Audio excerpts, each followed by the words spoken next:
Hey everybody. Hey, I made it. Voice a little interesting, but I made it. All right, everybody. Hi, replay people. I heart all of the replay people. Hey, replay people.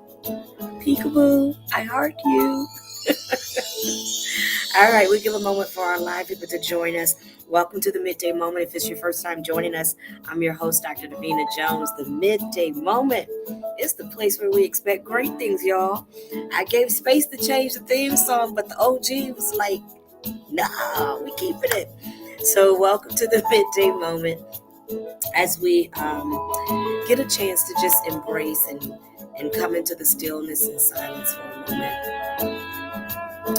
Come back to our center for a moment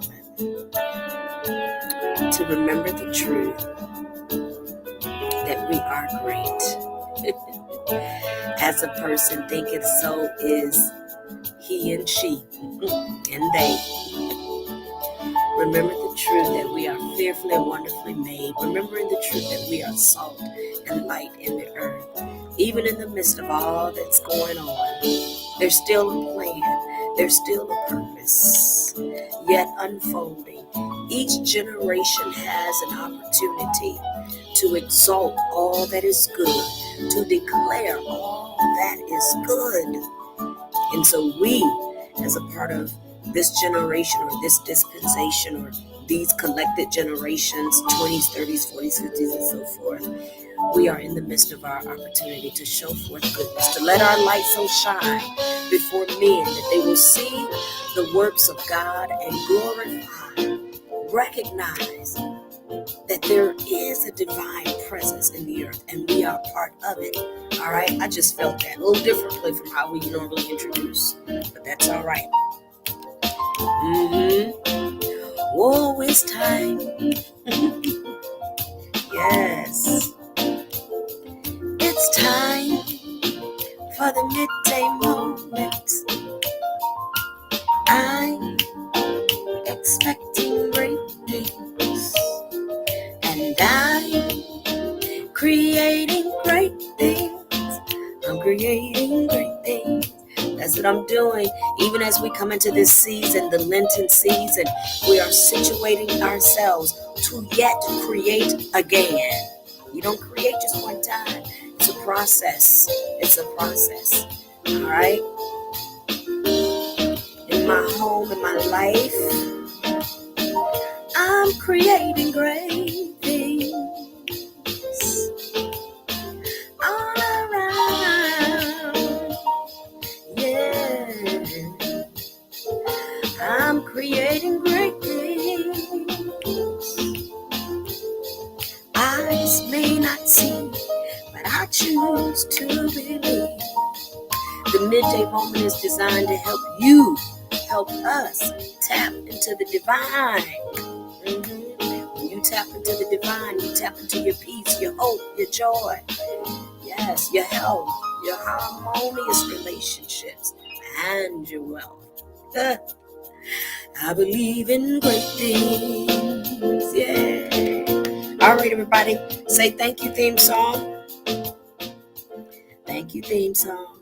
And theme song says, you're welcome. Theme song has different voices depending on which tone I pull out. All right, everybody. Welcome to the Midday Moment. I'm so delighted to share in the middle of the day with each of you that join us, each of you that join us live, those of you that join us during the replay. It is my absolute pleasure to share with you. We are just having an amazing time here. In the beginning of our Lenten season together, we have taken some time from January up until now to detox, to do a pre-detox. Anybody that's ever had surgery, they give you like a special soap sometimes from the hospital, and they ask that, I know you use Dove, I know you use your Zest and your Coast and your Ivory and your Dial, but they ask you to use this special soap before you come in for surgery. It's supposed to help do a deeper cleaning. And so we spent some time doing a pre-cleaning.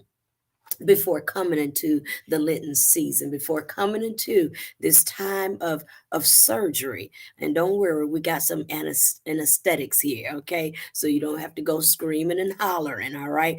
But this is an amazing surgical opportunity, okay? Because we are taking away, detoxing, clearing out as we've taken out the junk to make room to now receive. This surgery is about you receiving, receiving. Come on, somebody say, I receive. This surgical procedure during the Lenten season is about you receiving a greater manifestations of the lessons and the blessings that are ordained for you. And the way you receive them is by learning, accessing, utilizing your keys to good living, your keys to better health, your keys to joy, your keys to abundant life, and that more abundantly. And that's what we're doing. We're getting situated to receive and implement to a greater degree these keys in preparation of us talking about the keys, because we go in stages, we go in steps. Amen. You don't come out the womb running. You come out the room kicking and crying, and then you crawl and so forth. Okay. And so as we build up into the keys, we have been talking about balance and giving examples of balance, because very important to the success of your life, very important to the progression of your life, very important to peace in your life, to the unfolding of your highest self is balance. Ecclesiastes tell us that there's a time for all things. It's a time to embrace, it's a time to refrain from embracing, it's the time to pick up, it's the time to gather stones, it's a time to let the stones go, to let them go. It's a time to be born, it's a time to die. It's balance. And the keys is another, or the keys, the teaching of the keys to the kingdom. It's just another way of looking at a time for everything. It's both and it's just up to us to discern and know which and which both. And so we've looked at some different variations that we're learning and teaching. We're being tempted and knowing the truth. We are aware and yet growing through adolescence. We are balancing birth, being, and birthing at the same time. I am, and yet I'm birthing. And so in today's reading, we are on day 5. We encourage you to read verbatim during your own personal time. Well, I don't use all of the time here in the midday moment to read verbatim, but we do give you a little recap and give you some reflections to help you kind of go a little deeper into it. Hey there, our heart, each and every one of you. If you don't have your copy of the book, many of you that are part of our affiliates and other entities, you perhaps already have physical access to your book. If not in hand, certainly close by on the way. Others of you, if you're not a part of affiliate and you desire to get a copy, we invite you to do so. You can email the author by name, doctorpulley. That's Dr. Pulley at gmail.com. Dr. Pulley at gmail.com. Spelled out. Okay. All right, y'all. So in day 5, we see as we're preparing to study the keys, which are about balance, we see Jesus on a journey getting ready to teach and release the keys. All right. And so this is another part of the journey as Jesus, our way shower, our demonstrator. All right. As he is preparing to teach and release the keys, he goes through a process, and that's why we're going through this process. And so in this particular back story, he's getting ready to choose his disciples. He's getting ready to choose the disciples.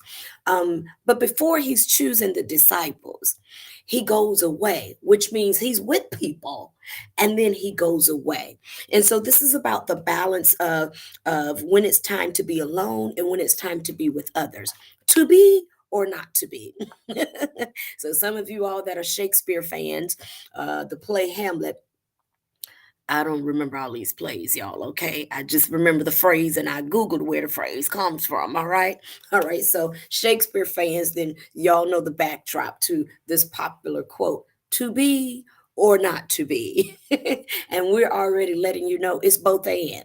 It is both, and it's just up to you to be able to decipher and discern when is it time to go away and when is it time to be amongst the people. And so, a couple of notes here. One is Jones Jewel number one, which I didn't create these particular jewels. We're just making reference to them. The first is extroverts. Extroverts, and you heard, if those of you that listen to Dr. Pulley, you heard mention of this, and many of you are familiar with these terms. They come from the very classic Myers-Briggs test that summarizes 17 base, 16 basic personality types, okay, that are rooted in various traits. And one of the traits, two of the distinctive traits, one of two, is the extrovert. The extrovert is the person that gets their energy from being around people. Okay, this is the person that's really good at being with the crowd. They get their energy from being with the crowd. That's the extrovert. My best friend Lisa is an extrovert. There's a certain type of energy and a motivation that comes when she's with people. All right, I'm a little bit on the other end. Jones Jewel number two. I am more of an introvert, where I get my energy, I get my strength from being alone. So some people get their energy from being with people, and some people get their energy from being alone. All right. And of course, the studies, the academic studies and so forth, they go a little deeper. But that's on the surface. And the balance is that we it's important that we learn to be both with people and to be alone. That's very important, to be with people and to be alone, to be or not to be. It is both and. Now, very interesting for me is I'm not encouraging everybody to try to run and do a deep dive into the Myers-Briggs personality test. Many of us, have been introduced to variations of the commentary of the personality test. Probably the most comprehensive and most in-depth one that I ever did was just a few years ago. In our leadership training, we actually hired a consultant that specializes in the personality types. And it was very interesting for me because my personality type came out to be what was it? Did I write it down somewhere? I thought I wrote it down. Oh, I wrote it down in my journal because I actually had memorized it. But I just want to share this a little bit and then encourage you, and we're going to be done, okay? Just hang in there. I am what's called an INFG. And an INFG, almost all of the personality types, some have about, maybe 15% of the population, a little more, a little less, that you share personality traits with. It's about 16 of them again. But this one, and a few of them are rare, and this one is by many accounts the most rare. That I share a personality trait. I share this personality trait with 1 to 3% of the entire population of the world. Now, there are some populations, of course, that we've never sampled for personality. So, we maybe it's because we haven't sampled everybody. But this personality trait is about 1 to 3%. And it has its ups and it has its high points and its low points. Put it that way. It has its high points and its low point. What am I getting to? Being an introvert, being an extrovert, whatever the personality trait you have, it comes with its own highs and lows. And yet it is important. It is so important that you are flavored by both. You must be flavored by both and all. It's interesting to me that Jesus was very comfortable being with people. Ministry and purpose required that he be with people in order to help lead people and guide people into healing. He had to be with people, and he was with crowds of people, multitudes of people. And at the same time, before he chose the disciples, he went to be by himself. There, if you are really good at being around people, and you really thrive from being around people, that is absolutely wonderful. It's necessary. And at the same time, before you make some of these decisions in life, before you make some choices, before you choose your disciples, you're going to need to do what Jesus did and go be by yourself. And if you got a tough time being by yourself, come on, practice. This is a good time to practice.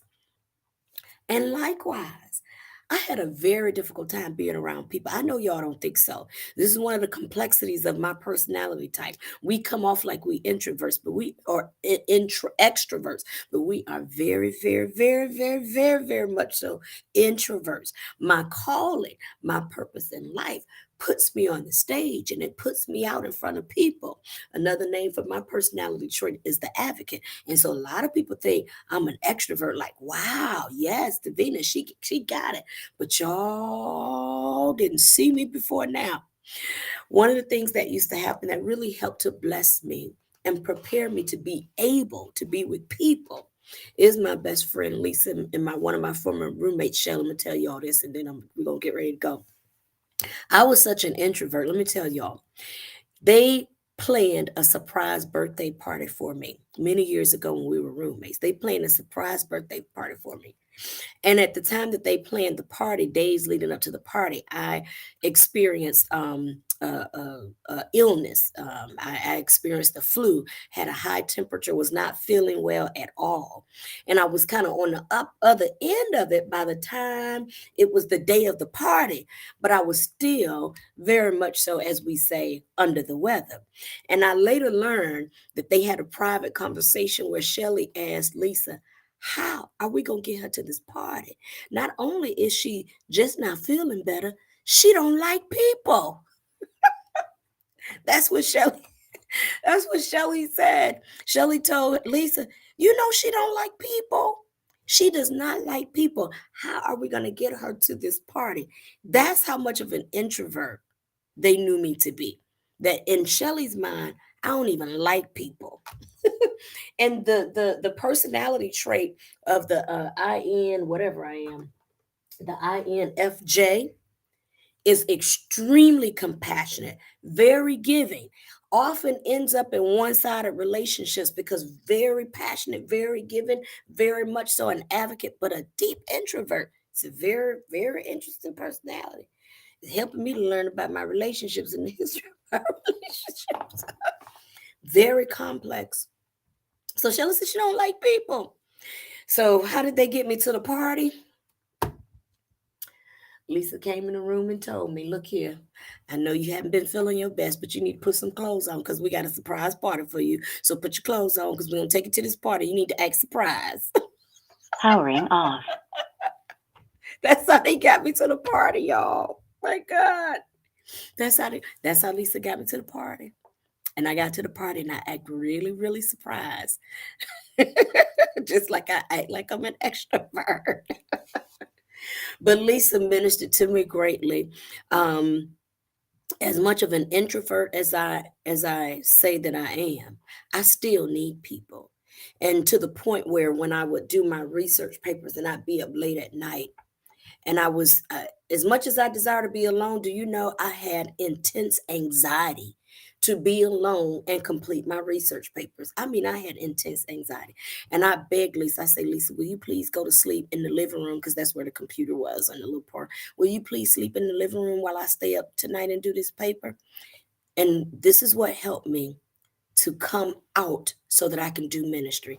She bribed me. She said, I'll come out here and sleep on the couch while you do your paper if you come to the baby shower with me Sunday, or if you come to the bridal shower with me Sunday, or whatever the event was.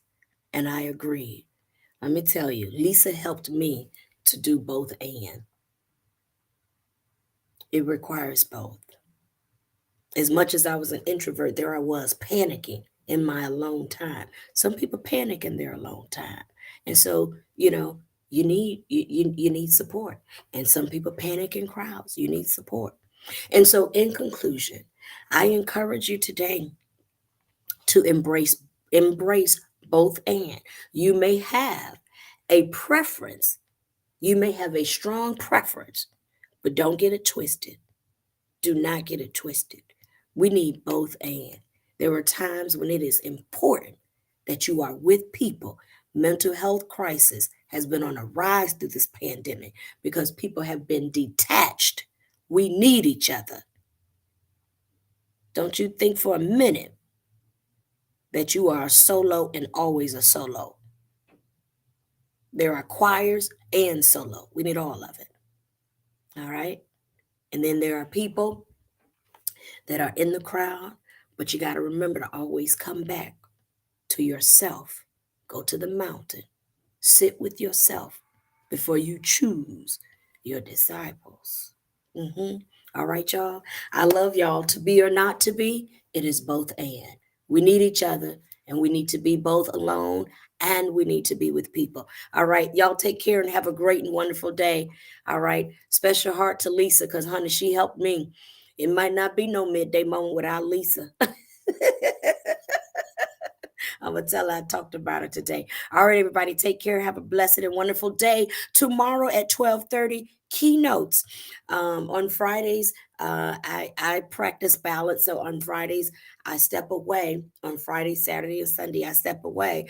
But during this season, Elder Katrina Johnson Smith will host keynotes on Fridays at 12:30 and continue with the reading of Keys to the Kingdom. So please join her on Facebook, okay, everybody? I love you all. Take care. Blessings.